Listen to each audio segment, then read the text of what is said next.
Chemmy, how are you? I can't see you yet. I'm just getting some chocolate, actually.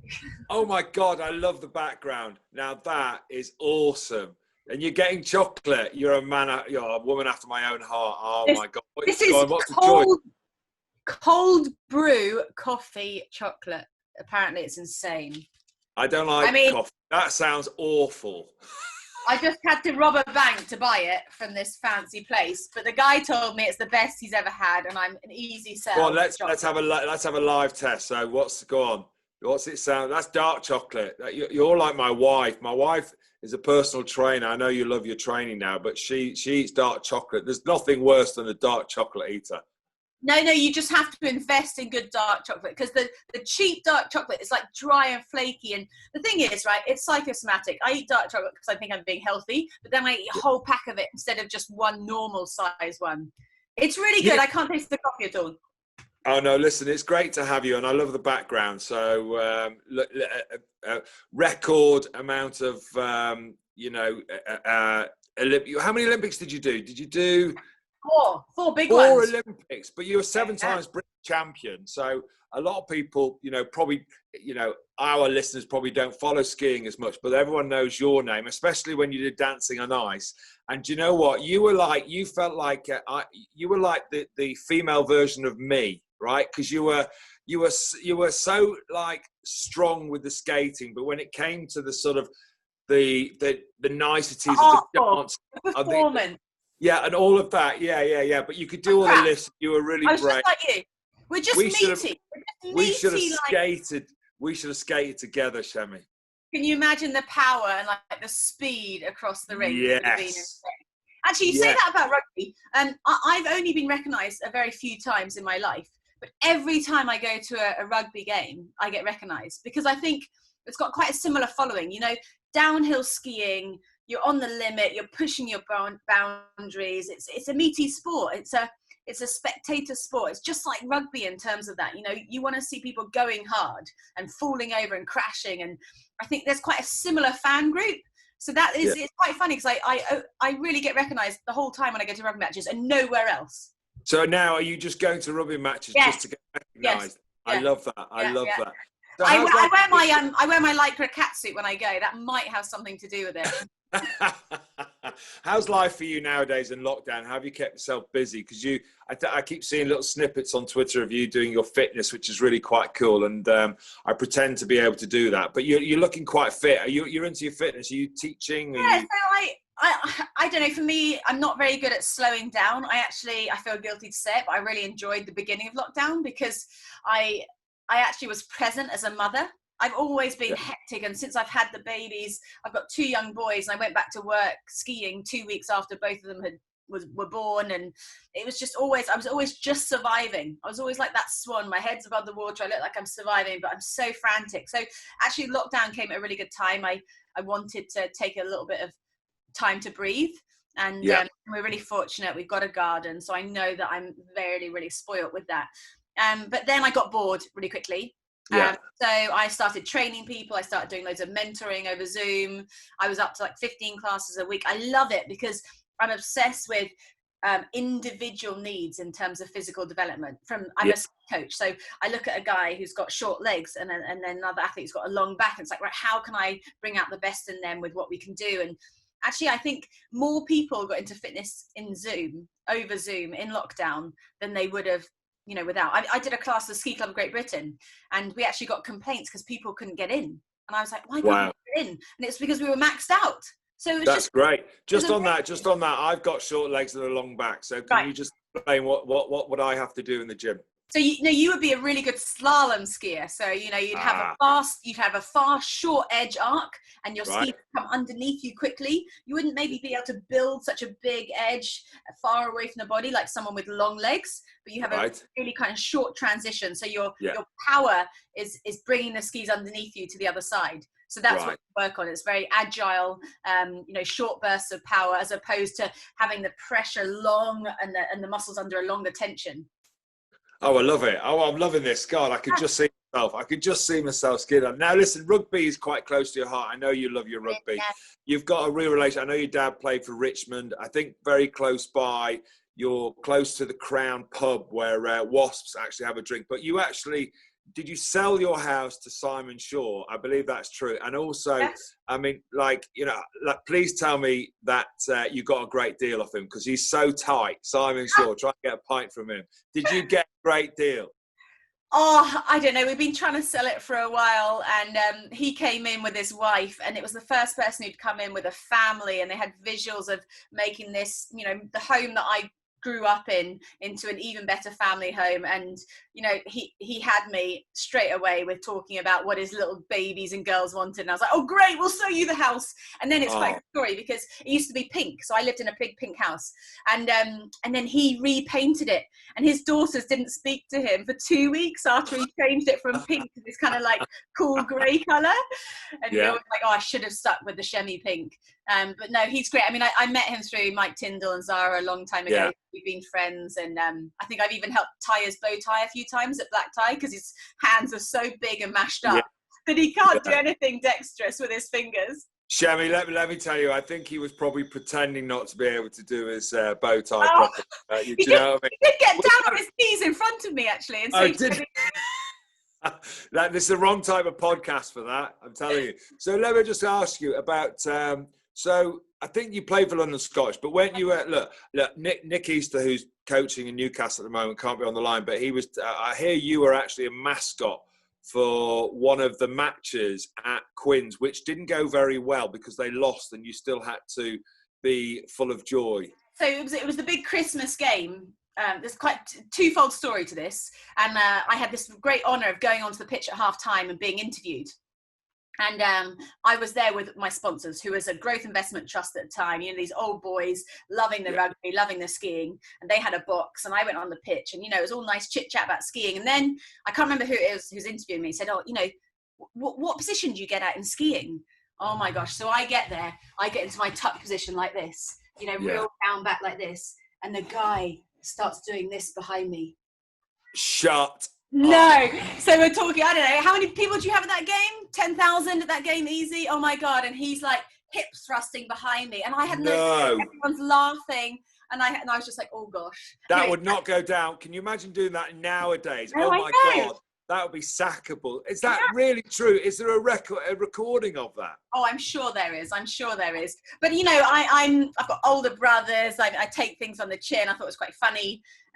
But so there was that. And then I had another honour was, I think it was sponsored by Mum Champagne. So I had to go and give a crate to Man of the Match. And it was always Quinn's Man of the Match. And they just lost. And it was a pretty poor, you know, lose. It was in the last few minutes, and it was theirs to win. And they were like, right, Chemmy, you're just going to go into the changing room, and you're going to give I can't even remember who. Oh my God. I was quite dolled up because I knew I was being this interview, and I was just like, I'm an athlete. Like, I know these guys do not want to see anyone right now. This is like 5 minutes post-game. They're still sweating. They're still frothing. They're still, you know, massively disappointed. And I have to go in with this champagne that none of them want and say, hey, buddy, guys, great game. I bet you cheered them up after losing, when they all probably piped up when you walked in. They were like, hey, well, no, they didn't. They were actually, and I get it, right? You know, their chins are on the floor. Their demeanour was they just lost. In fact, to the extent that I got text messages from the guys afterwards saying that we're really sorry how we acted. And I'm like, you know what? Of course you acted like that. You'd lost. It was really nice. Because if I'd gone in there and they put on this pretense, like, oh, I'm happy to have won this, you know, I would have almost lost respect, because they just lost this big game. They should have been feeling hurt. That was quite an awkward one. So the other thing is, I think you played. I've read somewhere that you actually did play rugby, and you know, because obviously you're a high standard athlete, and whatever you turn to, you would have been a success. But one of them was rugby, and you actually, I believe, played a bit at London Scottish. Now I'm going to now select the position I think that you would have played. Right. So I think, with your power with skiing, I'm going to say that you would have been a number 8.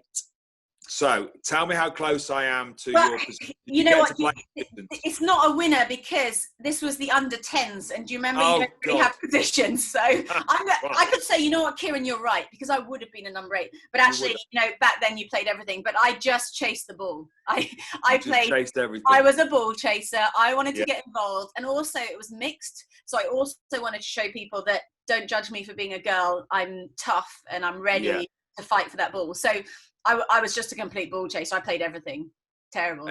I bet you embarrassed a couple of the boys as well. I'm sure of it. But yeah, I'm going to say now, you would have either made a great centre or a great number 8. I think you'd have been in the second row because you're quite fit as well. I know what you're like. Yeah, and I've got the glutes. I've got like the power in the hips there. So yes. Yeah, I think you're right. You have. So I just wanted, like, with the downhill, with the skiing and everything and the injuries you had. Now, my nickname when I was playing rugby was Kyran Bracken because of all the injuries I had.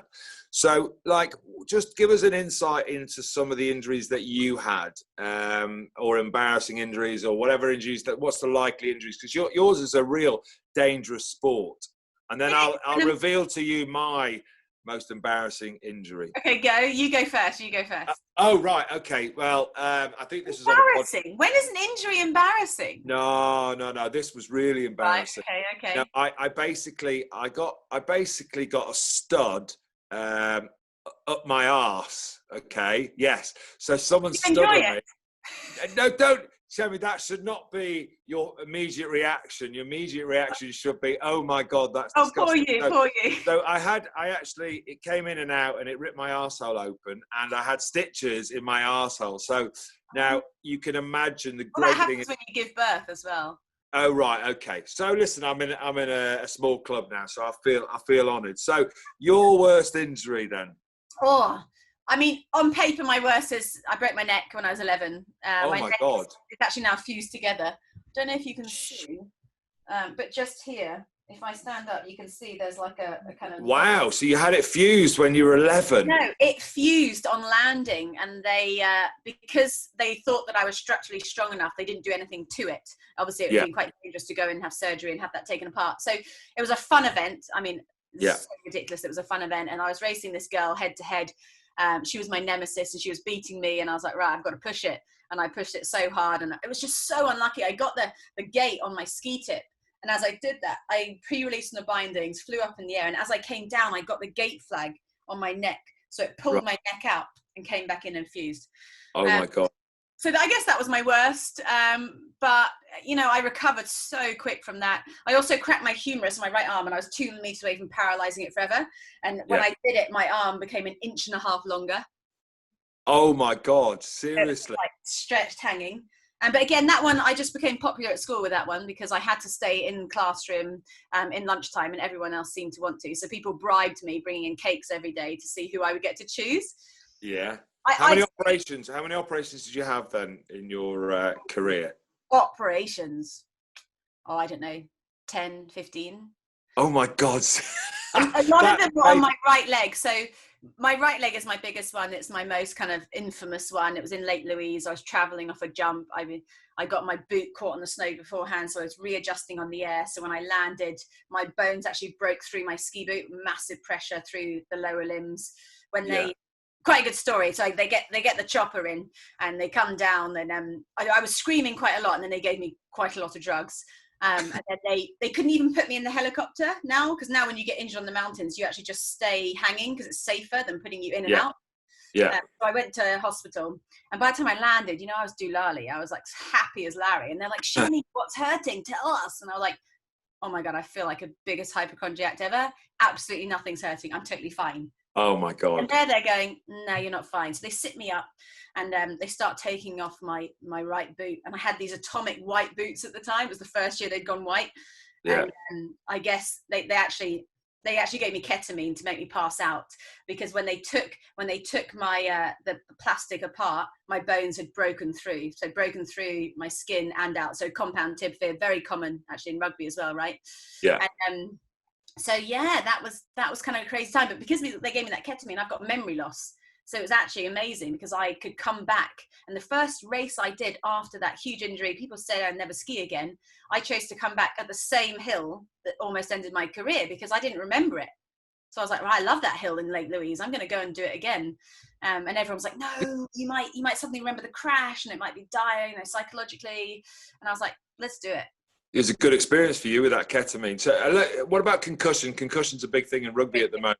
So definitely in your line of work at skiing, it's quite often people do come away with big concussions. Is that a problem in your sport or not? Yeah, definitely. In fact, it's a kind of weird one in alpine skiing when you're traveling 70, 80 miles an hour. And if you hit your head first, you tend not to hurt the rest of your body because you go jelly. So the worst thing you can do when you're crashing at speed is to try and brace, to try and stop the crash. That's when bigger injuries happen because you're tense and tight. Yes. And I remember I was forerunning the Army ski champs once, and I was at the top of the downhill, and I said to the guys, right, how many of you have done this before? And no one put their hand up. And I was just like, oh my God, this is going to be crazy. And I said, look, I've got 2 minutes. The only thing I'm going to teach you is how to fall. So I just told them all, as soon as you fall, because you're going to fall, you're going to be like jelly, like a jelly baby, really relax everything. Don't try and stop the fall, just slide. And actually when you hit your head first, when you crash in skiing, you tend to not brace any bones. So obviously it's very bad for the brain and really detrimental. Yeah. Unless you do, I mean, rugby and skiing, we've got such good protocols now. And I used to do that the base rate test online all the time, which I'm sure you guys do. Yeah. And that was great because we do all heal individually. I had a really bad one in Ushuaia, which is in Argentina, the most southern town in the world. And the hospital, they made me sit in a wheelchair, but the corridors of the hospital were too thin for the wheelchair, and I was just bumping along, getting into the room. And then my room had like prison cell, and oh my God, it was a brutal concussion. So we broke out of that hospital. And then I had my coach on radio for 4 nights in this dark room, waking me up every hour saying, what is the smallest mammal in the world? And the answer is a bumblebee bat from Thailand. And that was my cue that my brain was still firing. Wow. That's amazing. The worst thing they do in rugby is they sort of put sort of their hands up to you, and you like that, and you just, and then they say, "What day is it today?" I haven't got a clue what day it is today. I couldn't even answer you without a head injury. But so are you? So what are you doing now with your life? I guess you're doing a lot of ski schools and personal training and stuff like that. Do you get out much and ski, for pleasure, or is it all work? No, I really try and make sure. I mean, the reason I skied and the reason I retired is because I love skiing. I mean, rugby's great. Don't get me wrong, but nothing skiing, which is why loads of rugby players also ski. Yeah. And it's just an amazing sport. So I do make sure that I have play times. Working for Ski Sunday is amazing because I get to still rip some turns and shred the mountain. And I've got my own, ski race academy called Carpe Diem Coaching with my other half. And I love that because I love molding young people and using sports like ours that you have to overcome adversity. You have to be prepared for the lows to teach young children life skills that they wouldn't get in the classroom is amazing. And seeing their confidence grow week in, week out is just amazing. Some of them get to the whole season, they prepare for the British champs, then they fall in the first gate, and I'm there going, right, what positive have we got? And I know what they want to say to me, but by that point they can find a positive from this really quite low situation. And I think that really sets them up for,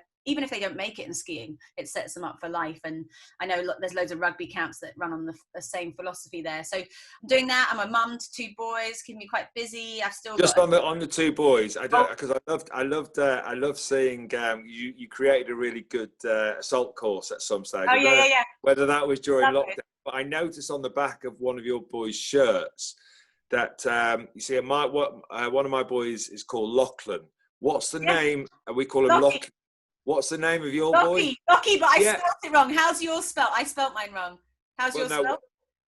Well, he's called Lachlan. Same. So Lochlan. Yeah, and how do you shorten it? Well, how do you spell the short? Well, Lockie, Lochy. Yeah, so see, I had a deal with Hello, and I wanted to get the name out there ASAP, and I had a really bad birth with Lockie. And so straight after he was born, I was like, right, I'm going to get the name in, so at least I can tell people his name because it's already published. Why did you do Lachlan in the first place then? What was your reason? Married to a Scot. I just love the name. I wanted a kind of different name that was a little bit funky, but I did it for Lockie. I love the name Lockie, not Loki. Yeah. Not Loki. I love Lockie. But yeah, so I spelt it. I sent this message to the Hello guys, and I spelt it Locki. Whereas Dougie had sent a message to everyone spelling it the same way as you, or spelling it Lockie. And I said, listen, babe, I've sent mine out to millions, so we're going with what I spelt it. Even though it's wrong. Oh, that's brilliant. Listen, thanks for your time. If any of our listeners want to get fit with you, do they have to apply online, or what do they do? Just get in touch with me on Instagram. You know, I think the world is moving, we're returning to normal, but you can access people that inspire you, you know, whether it's sports celebrities or fitness people. So just take a chance and Instagram direct them and go, hey, how about a session this week? Because you never know, they might say yes. Oh, listen, thanks for your time. You've been very engaging. One of probably our best interviewee. Thanks for your time. And next time I'll get a better background, all right? Because I know. that Where's really the pitch? is.